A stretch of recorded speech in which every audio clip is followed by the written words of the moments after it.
કેમ છો વિદ્યાર્થી મિત્રો? મજામાં ને? ચાલો આજે આપણે હિન્દી વિષય ભણીશું. અભ્યાસ શરૂ કરીએ એ પહેલાં આપણે થોડી વાતો કરીએ. તમે વાલ્મીકી ઋષિનું નામ તો સાંભળ્યું જ હશે. તમને ખબર છે તે વાલ્યો લૂંટારામાંથી ઋષિ વાલ્મીકી કેવી રીતે બન્યા, તેમનું હૃદય પરિવર્તન કેવી રીતે થયું? ચાલો હું તમને એમની વાતો કરું. તેઓ પહેલાં ચોરી કરતા અને લોકોને લૂંટતા હતા. આ એમનું નિત્ય કામ હતું. એકવાર તેઓ જ્ઞાની માણસને લૂંટે છે અને તે જ્ઞાની માણસ તેને પૂછે છે, આ કાર્ય તમે શા માટે કરે છે કરું છું? ત્યારે તે કહે છે, મારા પરિવારનું ભરણ પોષણ કરવા માટે. ત્યારે તે જ્ઞાની કહે છે, શું આ પાપમાં તારો પરિવાર ભાગીદાર છે ખરો? જા તારા પરિવારને તો પૂછ્યા. તે લૂંટારો તેના ઘરે જાય છે અને પરિવારને પૂછે છે, પણ પરિવારના દરેક સદસ્યો ના પાડે છે કે ના, પાપ તમે કરો છો માટે ભોગી તમે જ છો. આ સાંભળી પેલા લૂંટારાને તેની ભૂલ સમજાય છે. તેનું હૃદય પરિવર્તન થાય છે અને ભૂલનો પશ્ચાતાપ કરવા જંગલમાં તપસ્યા કરે છે.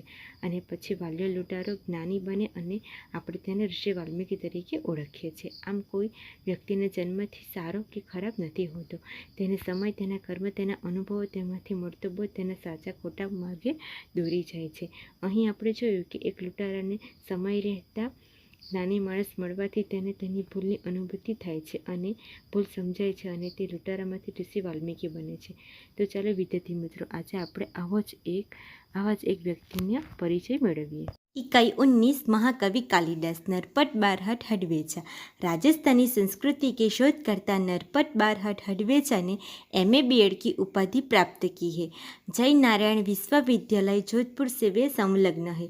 उनकी विशेष रुचि काच लेखन में है। वे संस्कृति के प्रवाहों और प्रवाहों को समझने में यत्नशील है। महापुरुषों को नमन करते हुए आपने लिखा है, जिन्होंने देश सेवा की खातिर अपना घर परिवार छोड़कर ऐसो आराम त्याग कर भूखे प्यासे नंगे पांव रहकर देश को गुलामी के जंजीर से मुक्त कराने के लिए सर्वस्व कुर्बान किया है, वे वंदनीय है।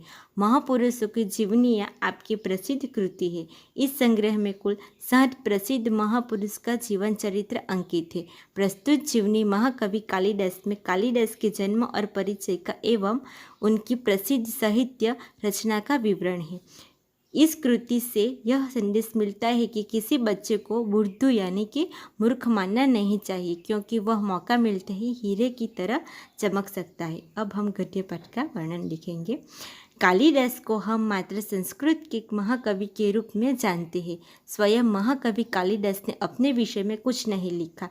हर्षचरित के शुरू में कवि बाण ने कालिदास का उल्लेख किया है। इससे पता चलता है कि कालिदास बाण से पहले हुए हैं। एक स्थान पर स्वयं कालिदास ने अपने अभिभावक यानी कि बच्चे के पारिवारिक रक्षक के रूप में विक्रम नाम का उल्लेख किया है। वह कौन सा विक्रम है, इस बात का अभी पूरी तरह से पता नहीं चल पाया। फिर भी उन्हीं राजा विक्रमादित्य और राजा भोज का समकालीन मानकर कितनी ही कथाओं का नायक बनाया गया है। विभिन्न भाषाओं में पहेलियाँ और लोक कथा में उनकी विद्वता, कविता और चमत्कारिक प्रसंगों का वर्णन मिलता है। કાલિદાસને આપણે સંસ્કૃત સાહિત્યકાર તરીકે ઓળખીએ છીએ. એમણે એમના વિશે કંઈ પણ લખ્યું નથી, પરંતુ કવિ બાણે એમની કૃતિમાં એમનો ઉલ્લેખ કર્યો છે, જેથી સમજી શકાય કે કાલિદાસ બાણ પહેલાંના હોવા જોઈએ. એમનો જન્મ અને પરિચય.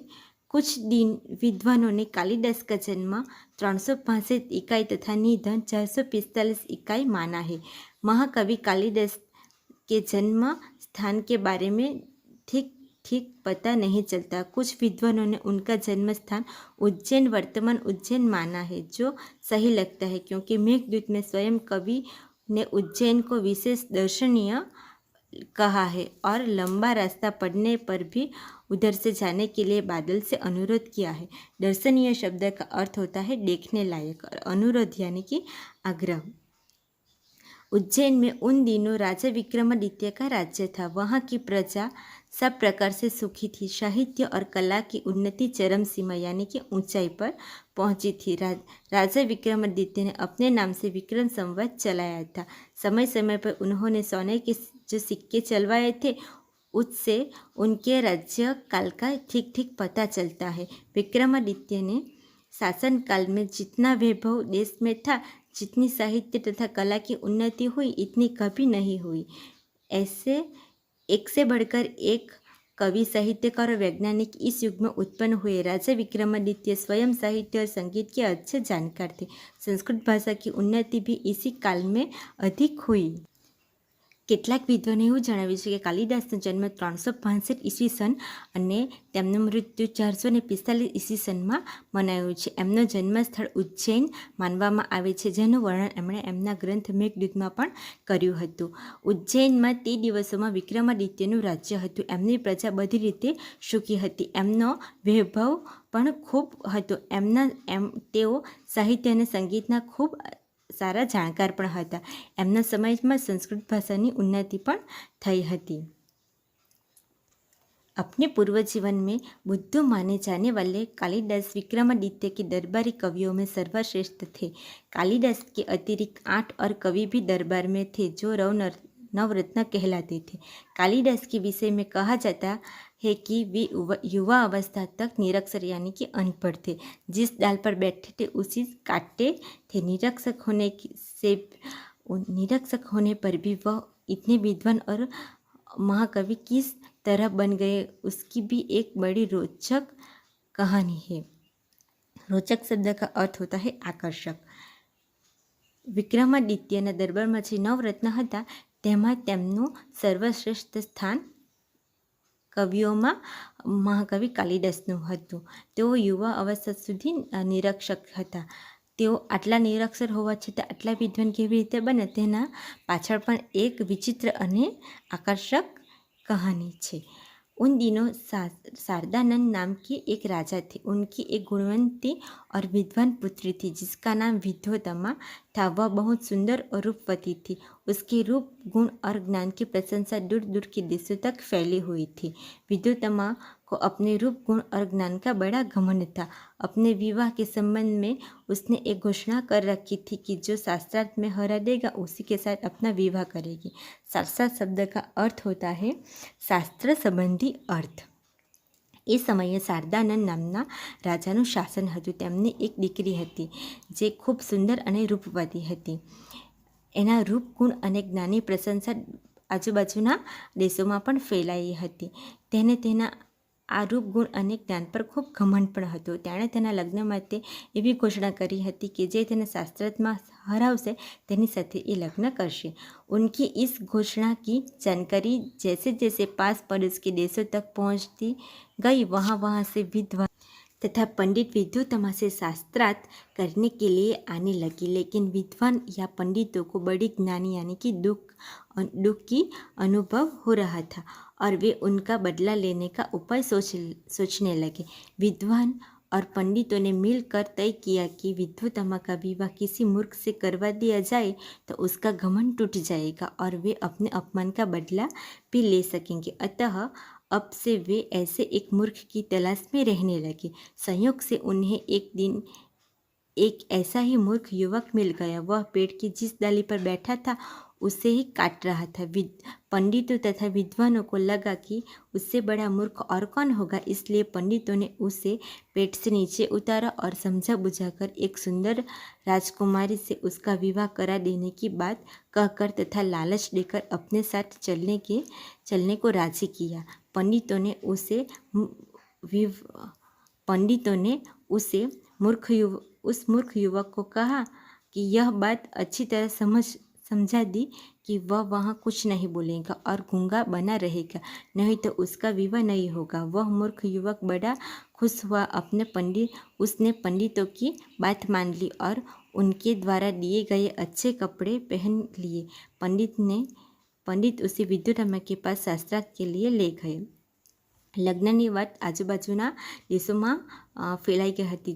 માટે શાસ્ત્રાર્થ કરવા માટે પંડિતો અને વિદ્વાનો વિદ્યુત્તમા પાસે આવે છે, પરંતુ એમને દુઃખ સિવાય કંઈ પણ મળતું નથી. તેમનામાં બદલાની ભાવના જાગે છે અને તેઓ વિચારે છે કે આપણે આ વિદ્યુત્તમાના લગ્ન કોઈ મૂર્ખ સાથે કરી દેવામાં આવે તો એનું ઘમંડ પણ તૂટશે અને આપણા અપમાનનો બદલો પણ લેવાશે. આમ તે લોકો એક મૂર્ખને શોધે છે. સંજોગથી તેમને એક મૂર્ખ મળે છે તે મૂર્ખ જે ડાળી પર બેઠો હોય તેને જ કાપતો હોય છે. આમ તેમને થાય છે કે આના કરતાં મોટો મૂર્ખ તો હોય જ ન શકે. આમ તેને નીચે ઉતારે છે અને સમજાવે છે કે તારા લગ્ન એક સુંદર રાજકુમારી સાથે કરીએ, પણ તારે કંઈ પણ બોલવું નહીં. આમ કરી તેઓ વિદ્યુતમા પાસે શાસ્ત્રાર્થ માટે લાવવામાં આવે છે. राजकुमारी विद्युतमा को उस मूर्ख युवक का परिचय देते हुए पंडितों ने बताया कि ये हमारे गुरु है और बहुत बड़े विद्वान हैं, शास्त्रों के जानकार है, आपके साथ शास्त्रार्थ करने यहाँ आए हैं, लेकिन उन दिनों मौन यानी कि न बोलना व्रत चलने के कारण ये संकेत से ही शास्त्रार्थ करेंगे.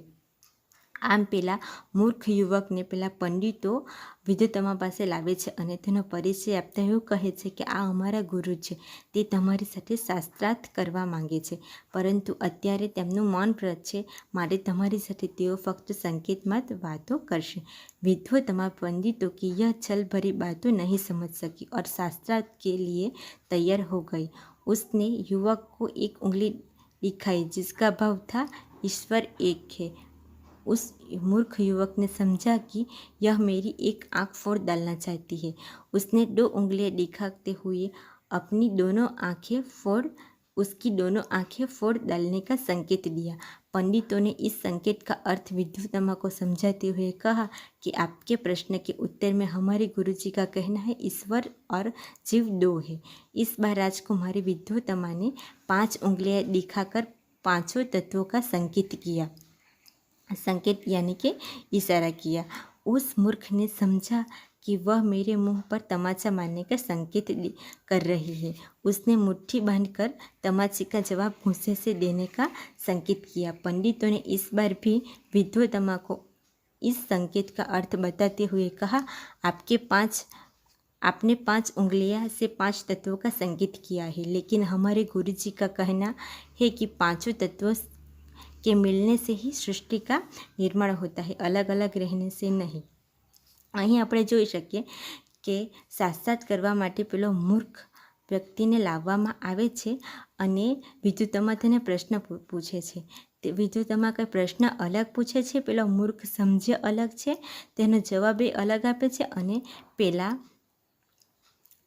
પંડિતો અને વિદ્વાનો તેને કંઈ અલગ રીતે પ્રસ્તુત કરે છે, જે આપણે અહીં જોવા મળે છે. આજે આપણે અહીં સુધી પાઠ ભણીશું. મૂલ્યાંકનના કેટલાક પ્રશ્ન મેં મોકલ્યા છે અને તમારું ગૃહ કાર્ય એ છે કે હવે પછીનો પાઠનું તમારે પઠન કરવાનું છે. બરાબર? આવજો. Thank you.